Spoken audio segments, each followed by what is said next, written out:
Alright, here we are again at July the 10th, 2020. 2022.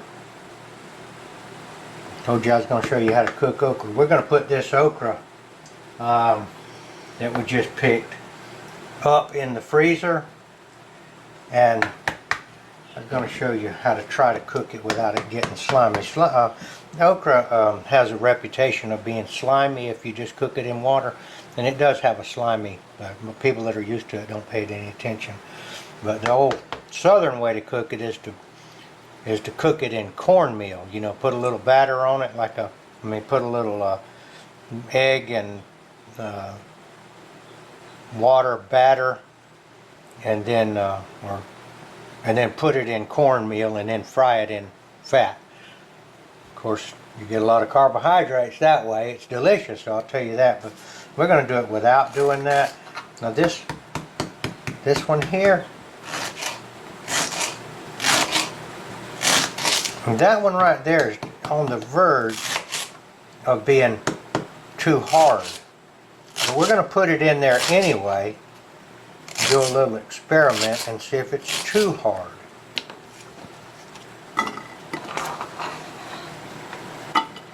You can tell just as quick as you cut into it.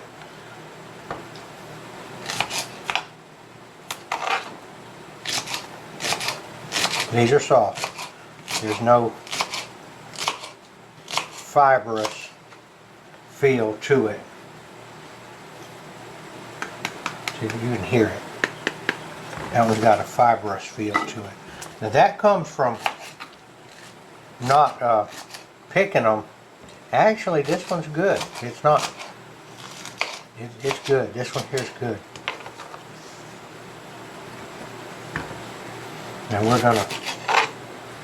we have been blessed down here in South Georgia with an abundance of rain in due season. We have just had plenty of rain. The gardens are just producing like crazy, and it's just wonderful. We're fixing to have a rain out there now. Okay. And this is how I did it the other day. The idea is that if you put it in boiling water, that sliminess in the okra is going to just get in the water, and it's just going to be a slimy, mucusy type feeling. Okay, so we're going to put the okra in here, and we're going to put some grease, oil, and that is called butter. Alright, we're going to put a little salt, and I believe the salt is going to help draw the water out. We're trying to cook this and cook the water out of it and not cook it to death. A little bit of salt will help this okra. And we're going to slap this in the microwave. Whoops, my coffee's just heated in there. And I don't think it'll hurt at all to go 2 minutes right here. And we'll get back to it. And we're going to have to put it in there several times. Alright, here we are after 2 minutes. And what we've got now is we've got a little bit of sliminess. Can you see that in the bottom? This is the slimy of the okra. But as we begin to cook the water out of that slime, see, we've added no water. The only thing we put in there is butter. So we're going to go another 2 minutes. Okay.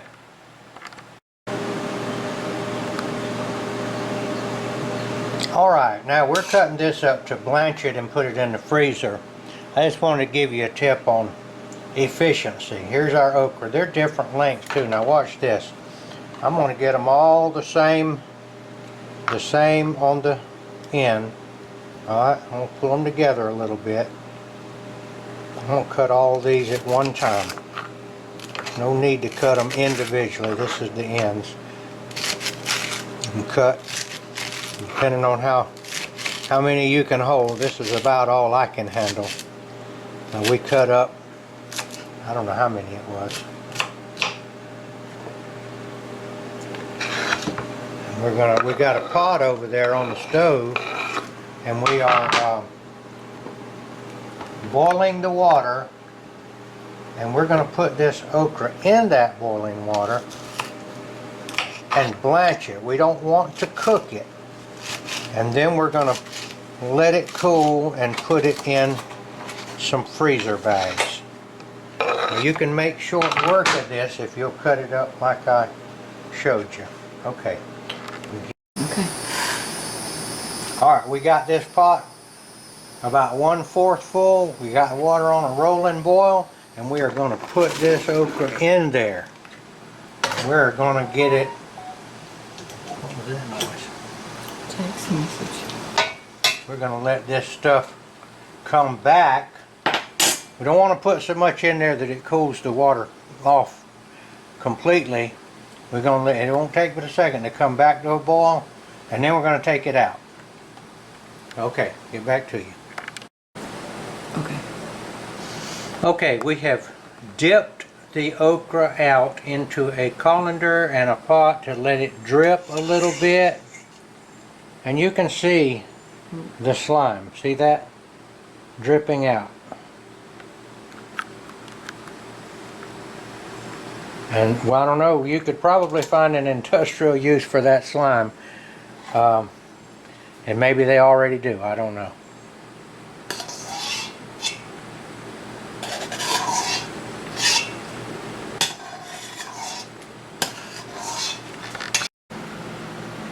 Alright, that's your first end product right there. That's a quart bag slam full of okra, top quality. We'll let it cool off real good, and then we'll put it in the freezer. It looks like with the amount of okra we got this morning that we might get three of these guys here. That we did. Alright, the okra that we did in the microwave, I think now that it's been a total of 6 minutes, 2 minutes, 3 times.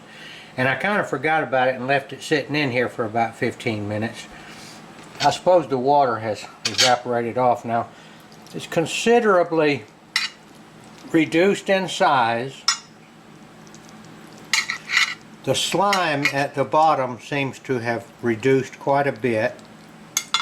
And I can tell you right now, just from experience, that's delicious, just like it is right there. If I give it 2 more minutes, it'll reduce it a little bit more. I'm going to let Debbie taste this and see if she thinks that it needs to go. It's not hot. More. It's edible. It's soft. If you want it a little bit drier, it's not slimy. It's not gooey. It's extremely good. I can taste the butter. Yes, you can taste It's not. the butter. It's better than edible. Isn't it? Oh yeah. This is good. I could eat it in about 2 minutes. All right, now just for the sake of just showing you guys on the channel what it'll look like with 2 more minutes. You can taste a little slime, but it doesn't bother us at all. We're used to it. This is greatly reduced. I'll give it 2 more minutes, and we'll let you know then. All right, we did it 1 time more for 6 minutes. I mean for 2 minutes. It reduced it a little bit more. There's very little in the bottom. The only thing I see now is a greasy looking substance, and that's butter. When I opened this microwave, a very wonderful smell came out of there from what this smells like. And I can tell you right now, this is fit to eat. Open wide.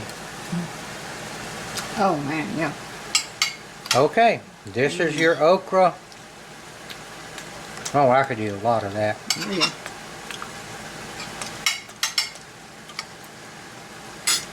Now, just to show you the difference. Now this is the okra that we cooked in without, doing it this microwave way. Now that's edible too. Now, millions and millions of people in the South, that's how they ate their okra. And that's just, that's delicious also.